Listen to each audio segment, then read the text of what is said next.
Hello everyone, welcome back to my another mini blog. আজকে আমি আবারও একটা নতুন get ready with me video নিয়ে চলে এসেছি। আগের দিন আসানসোল থেকে কিছু জিনিস নিয়ে এসেছিলাম, তাই ভাবলাম সেটা দিয়ে আজকের ভিডিওটা কমপ্লিট করি।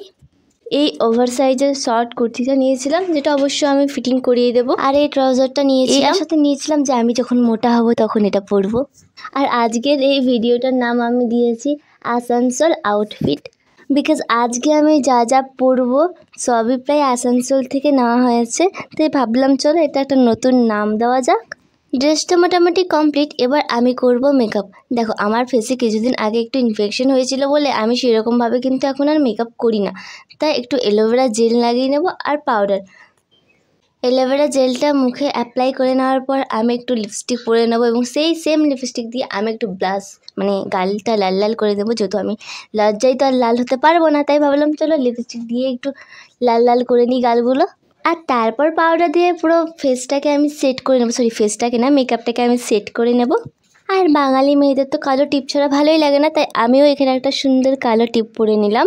এবার পরবো ইয়াররিং। ইয়াররিংটা আমি একটা চুজ করছিলাম ঝুমকো, বাট সেটা যেহেতু আমি আসানসোল থেকে নিইনি, আমি নিয়েছিলাম রানীগঞ্জ থেকে, তাই প্রথমে পরেছিলাম, বাট তারপর ভাবলাম যে না, আজকে আউটফিটটার নাম যেহেতু আসানসোল আউটফিট দিয়েছে, তাই এই ঝুমকোটা পরবো না।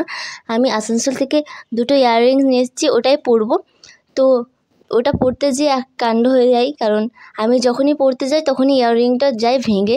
তাই প্রথমে যে ইয়াররিংটা পরবো না বলে খুলে দিলাম, সেটাই কিন্তু আমাকে পরবর্তীকালে আবার পরতে হলো। যাই হোক, পরে কিন্তু বেশ ভালোই লাগছিল। আর এই বীভৎস গরমে চুল খোলা রাখা তো একদমই পসিবল না, তাই চুলটাকেও আমি না শুধুমাত্র এই ঝুমকোগুলো বাদ দিয়ে আমি যা যা ইউজ করেছি সবই নেওয়া হয়েছে আসানসোল থেকে। আর একটা কথা জানো তো, আজকাল আমি দেখছি আমার কমেন্ট বক্সে বেশি হেড কমেন্ট আছে, বাট সেগুলোকে আমি তোয়াক্কা না করে আবারও ফটো আপলোড করছি এবং ভিডিও আপলোড করছি। দেখো, আমার সাজগোজ একদম কিন্তু কমপ্লিট হয়ে গেছে। এবার তোমাদেরকে ফাইনাল লুকটা দেখাবো এবং একটু আমি ঢং করবো। প্রথমে যেহেতু বাড়ির মধ্যে ফুল লুকটা আমি দেখাতে পারছিলাম না, তাই বাইরে বেরিয়ে গেছি। আমার কুর্তিটার সাইজটা মানে অনেকটা ওভার সাইজ লেগেছে, যেহেতু ডাবল এক্সেল ছিল সেই জন্য। তো এটাকে আমাকে প্রথমে ফিটিং করাতে হবে। তারপর আমি একটা ঘড়িও পরে নিয়েছি।